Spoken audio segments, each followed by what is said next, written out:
Olá, pessoal, sejam muito bem-vindos. Nessa nossa aula, a gente vai mergulhar fundo num caso real de transformação de negócios.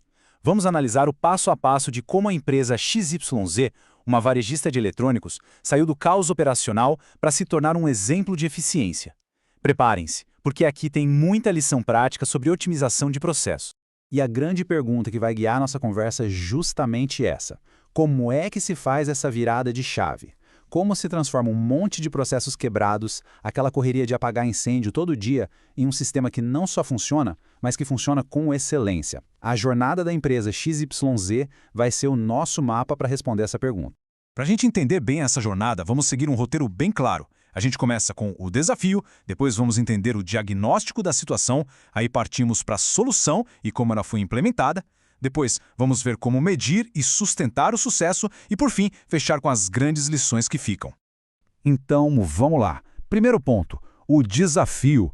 É fundamental a gente entender que toda grande mudança começa com um objetivo muito claro.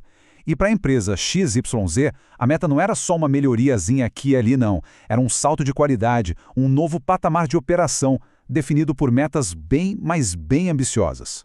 A primeira meta, e talvez a que o cliente mais sente no dia a dia, garantir que pelo menos 95% de todas as entregas chegassem no prazo combinado. Gente, isso é um número altíssimo e mostra um compromisso gigante com a logística.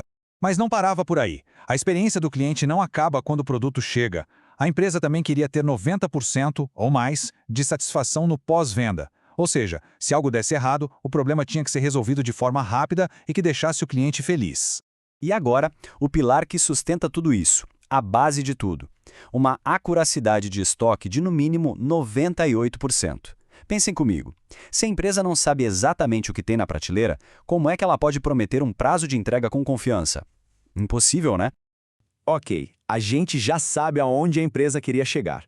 Mas qual era a foto do momento? De onde eles estavam partindo? A próxima etapa, então, é o diagnóstico da realidade. Antes de construir o futuro, a gente precisa entender muito bem o presente. É o que a gente chama de análise do processo as is, ou seja, como ele está agora. E o que esse diagnóstico revelou foi, olha, uma lista de dores bem sérias. Os dados dos pedidos entravam incompletos no sistema. Havia uma diferença gigante entre o que estava na prateleira e o que o sistema dizia que tinha. Os prazos de entrega eram puro chute, sem rastreamento. O atendimento era reativo, cada um fazia de um jeito. E, talvez o mais grave de tudo, as decisões importantes eram tomadas com base no eu acho, na percepção, e não em dados concretos.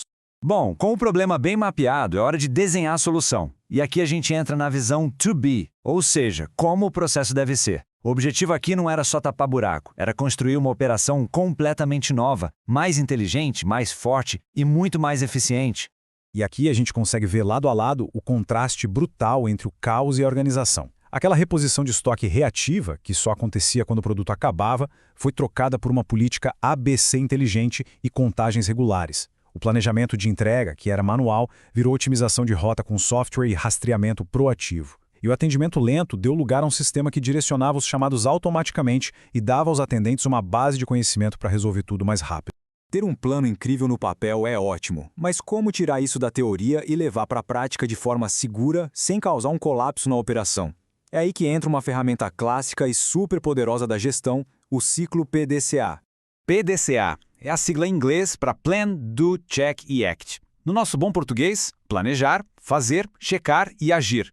A ideia por trás disso é genial na sua simplicidade. É um ciclo de melhoria contínua. Ele garante que as mudanças sejam testadas, medidas e ajustadas em pequena escala, antes de saírem para a empresa inteira. É uma forma de mudar com inteligência. E como funciona na prática? Primeiro, a fase de planejar. A gente define o que é mais importante. Depois, fazer. A gente roda pequenos testes, os chamados pilotos. Aí vem o checar. A gente analisa os números para ver se funcionou. E por fim, o agir. O que deu certo a gente expande para todo mundo e padroniza. A grande lição aqui é: mude pequeno, meça rápido, aprenda e só então cresça com segurança. Isso não é só teoria, não. Olhem só esse cronograma de 12 semanas. A transformação foi toda faseada. Começou com um mapeamento detalhado dos processos, usando até notações profissionais como BPMN para desenhar os fluxos. Depois vieram os pilotos, a análise dos resultados e só então a implementação em larga escala. É uma abordagem que dá controle total do início ao fim. Implementar a mudança é, acreditem, só metade do trabalho. O verdadeiro desafio é fazer com que os resultados positivos continuem aparecendo mês após mês. E para isso, a gente precisa de duas coisas: medir o sucesso o tempo todo e criar uma estrutura para sustentar a nova performance. Para medir, foram criados os famosos KPIs, os indicadores-chave de performance. Cada área passou a ter metas claras e números para acompanhar: a logística com a entrega no prazo, o estoque com a acuracidade, e o atendimento com a taxa de resolução no primeiro contato, o FCR, e a nota de satisfação, o CSAT. A gestão deixou de ser baseada em achismo e passou a ser guiada por dados. E isso nos leva à governança. De nada adianta ter tecnologia e indicadores se as pessoas não estiverem na mesma página. Por isso, foram criadas as figuras dos donos de processo, que são os guardiões de cada área, e também rotinas de gestão, reuniões diárias, semanais, para garantir que todo mundo estivesse olhando para os mesmos números e buscando sempre melhorar. Então, chegando ao final dessa nossa análise, qual é o saldo final? O que essa jornada toda realmente significou? Vamos resumir agora os ganhos mais importantes, tanto para quem compra o produto, quanto para quem opera o negócio por dentro. E essa imagem aqui resume tudo de forma brilhante. Para o cliente, a mudança é sentida na pele. Entregas que chegam quando prometido, comunicação clara sobre onde está o pedido e, se algo der errado, a solução vem rápido e sem estresse. Já para a empresa, o ganho é interno. Processos que rodam lisos, menos dinheiro jogado fora com erros e retrabalho e, o mais importante, equipes que trabalham juntas, falando a mesma língua, a língua dos dados. E para a gente fechar, eu deixo aqui uma reflexão. Depois de ver esse caso completo, desde a definição das metas até a sustentação dos resultados, qual processo, aí na realidade de vocês, no trabalho, na empresa, está pedindo por um plano de transformação como esse? A metodologia existe, as ferramentas estão aí e os resultados, como a gente viu, são totalmente alcançáveis.